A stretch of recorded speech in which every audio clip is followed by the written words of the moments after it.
All right. Welcome to Roadmaps Coach channel, where we do live streams. Most recently, every Friday, around that 6 o'clock, between 5:30 to 6:30 mark. I'm gonna start doing it around 6:30, moving forward. But just getting into the swing of things so that we have momentum. That's the goal. James Ingram here. Roadmaps coach is what I call myself, but I am a performance and personal development coach, meaning I help individuals tap into their fullest potential and help navigate life and reach their goals more conveniently. That is the goal. That is my goal.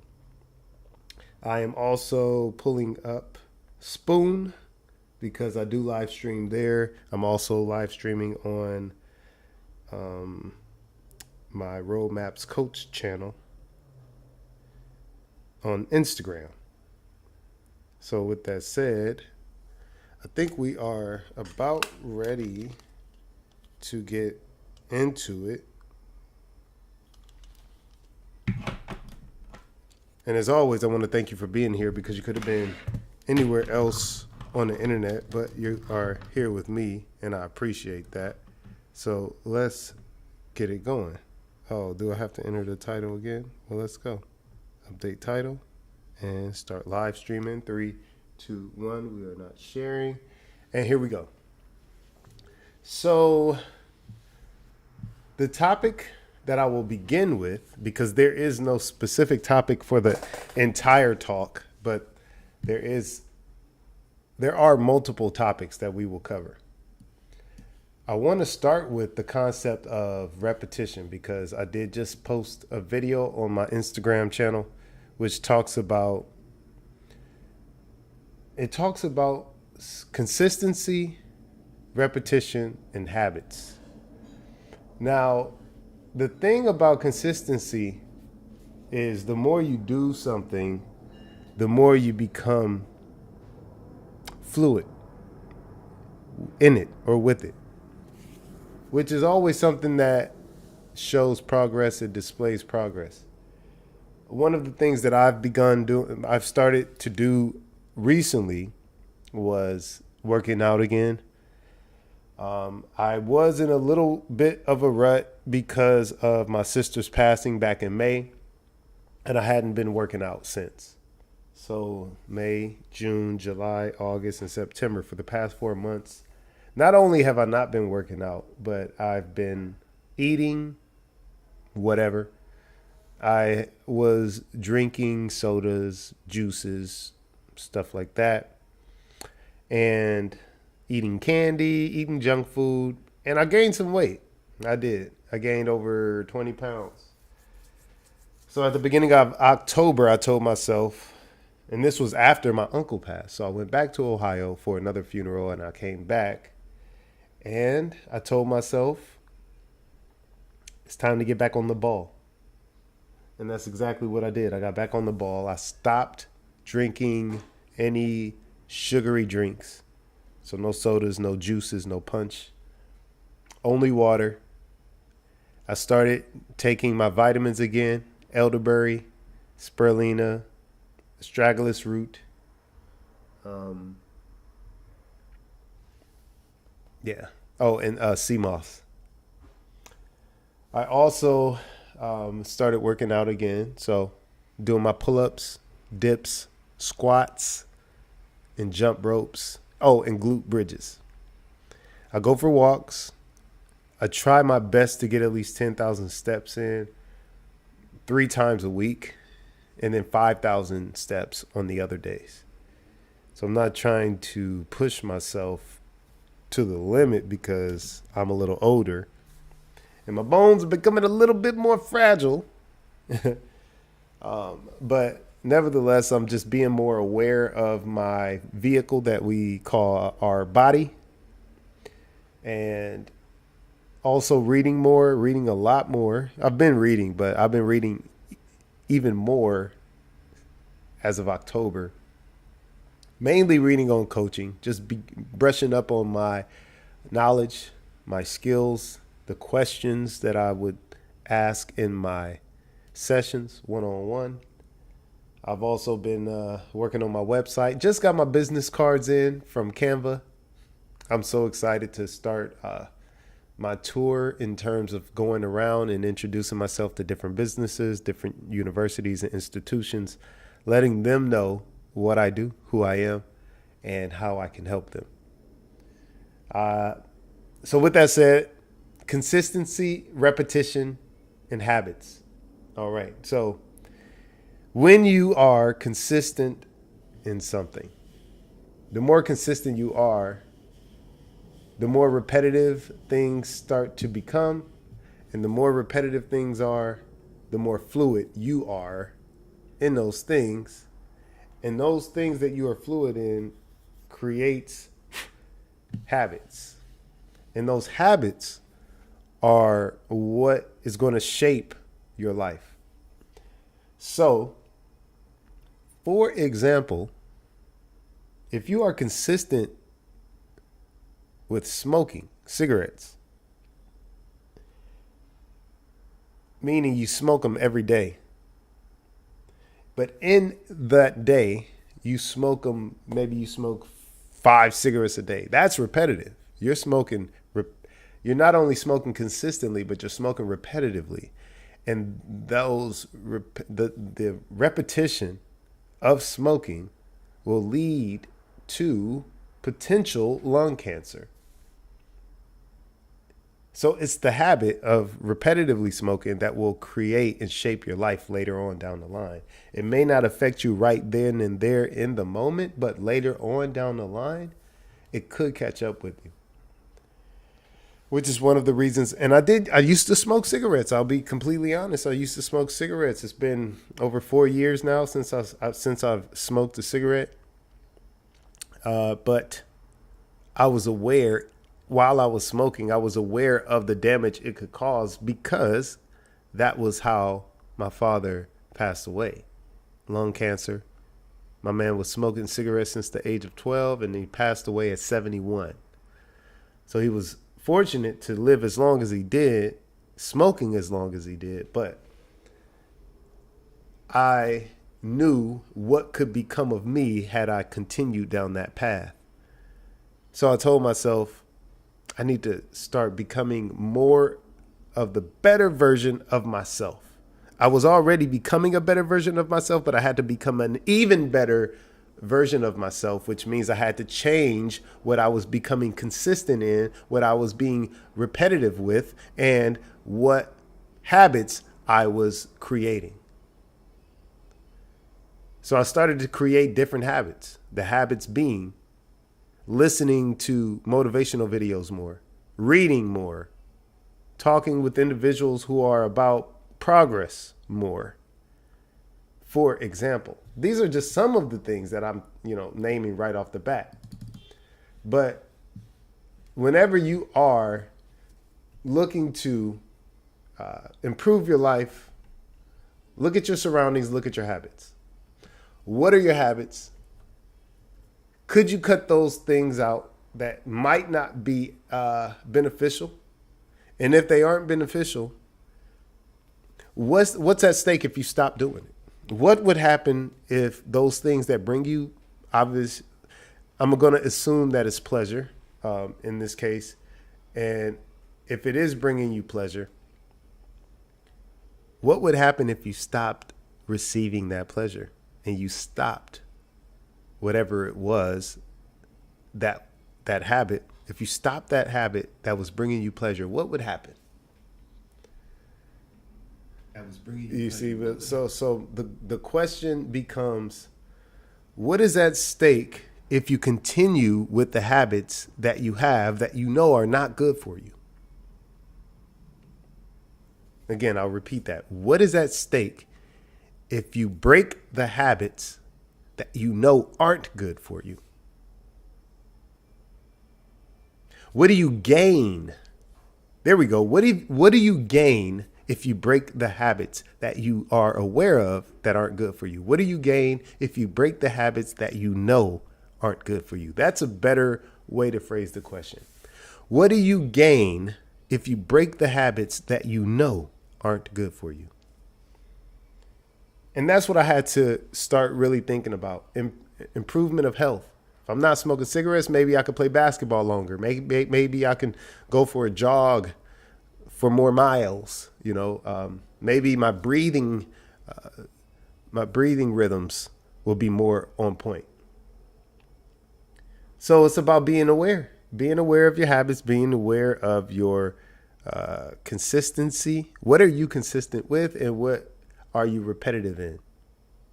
Those are the things that you need to think about, because these are what's going to shape the future you.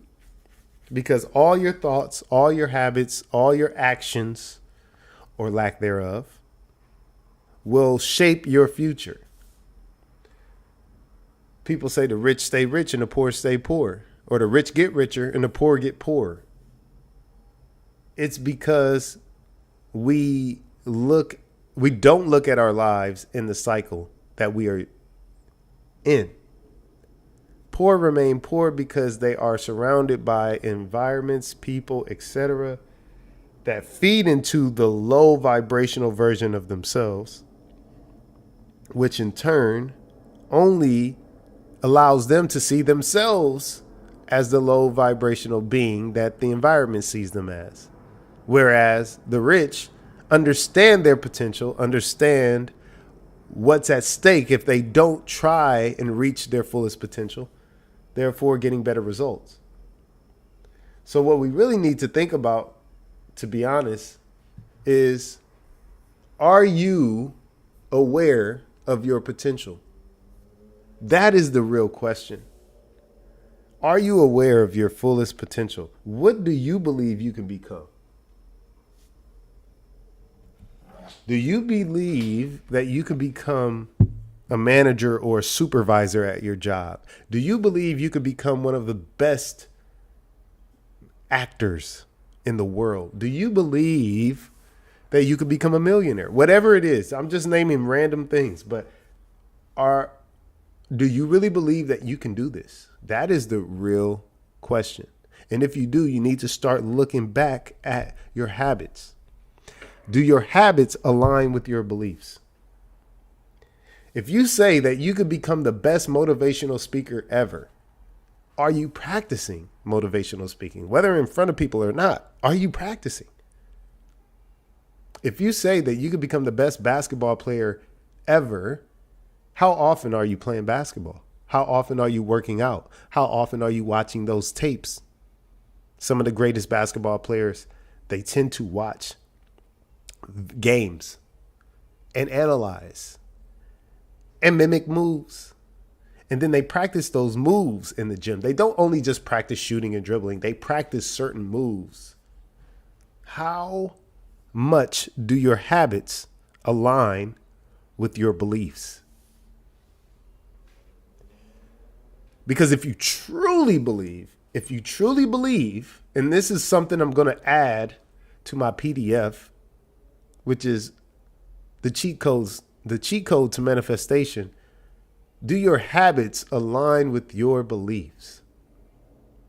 Because if your habits align with your beliefs, it's almost inevitable that you're going to manifest whatever it is that you want. I talk about manifestation a lot because that is what has gotten me to the point where I am in life. Los Angeles, reaching, if not already, the most expensive place to live. I live by myself. But not only do I live by myself, I have a vehicle. I have side projects.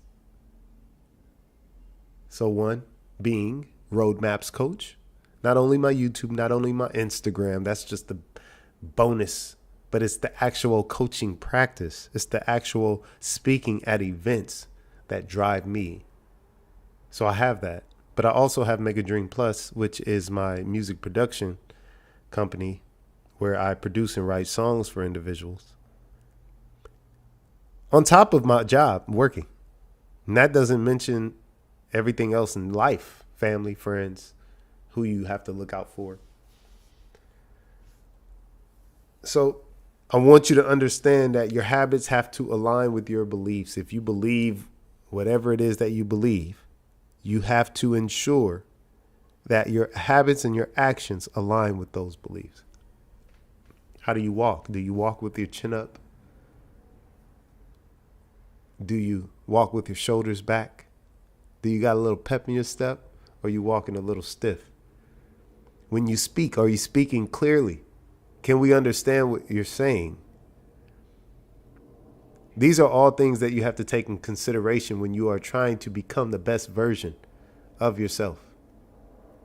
Because that's truly what it comes down to in life.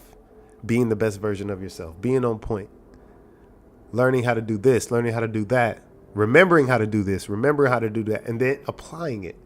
Because if you ask anybody what knowledge is, everybody gonna say power. And it's like, no, knowledge isn't power. Knowledge is only power when you apply that power. So applied knowledge is truly what power is. And in that, you have to practice. That's where habits come in. That's where your action comes in. Because practice, again, does not make perfect. Practice only makes progress. Practice only makes improvement. But it doesn't make perfect. Because no one can be, no one ever will be perfect. It's just the way the cookie crumbles. But again, this is just tidbits of information that I'm sharing right off the top of the bat because this is productive talk, and I'm hoping that it is my hope that it serves as a reminder for you all when it comes to what are you doing? What are your habits? What are your actions that align with your beliefs? So, for example, I say, you know what? I'm going to be working in public service. People call it politics. People call it government. I'm like, I'm going to be working in public service. And this was way before I even started going back to school. Now, I started going to school, 2017. I made a song in 2017 before I started going to school, and I said, life is politics, right? And at the beginning of the song, one of my friends said, it was crazy to see James go from music to politics. And this was 2024. That was the year that on the album, that was the song called 2024. So I talked about it before I even started. Remember the power of the tongue. What you say can become. And not only did I start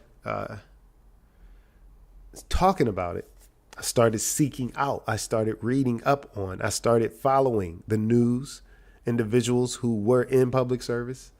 I'm talking about city council members, Congress members, assembly members, state senators, presidents, judges, city attorneys. I started looking into all of these things. Then I started getting into student government. Then I started asking if we could travel to DC. And then I started going to Sacramento to lobby. And I was doing as much as I could to be involved in public service because I knew that my habits had to align with my beliefs. And that goes for anything.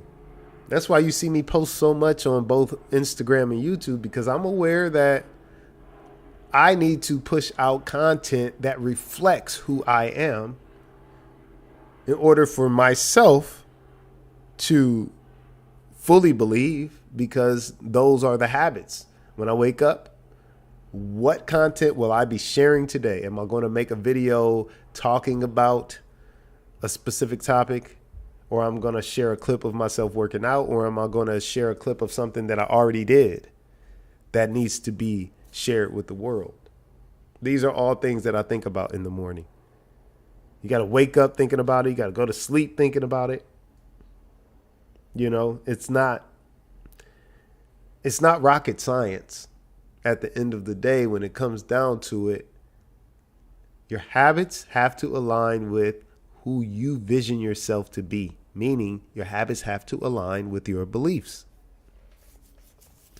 And I can talk about this for days, because this is truly a fascinating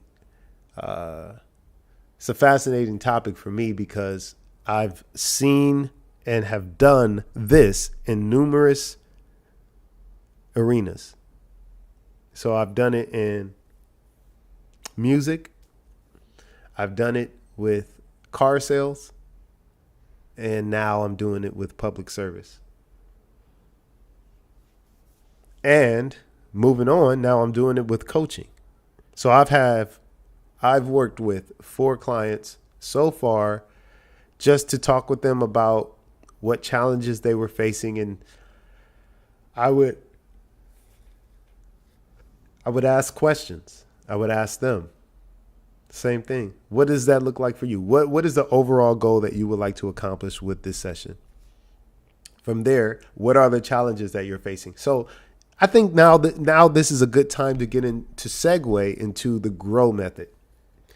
Now, GROW, spelled GROW, like the word, is an acronym which stands for goals, reality, opportunity, and will.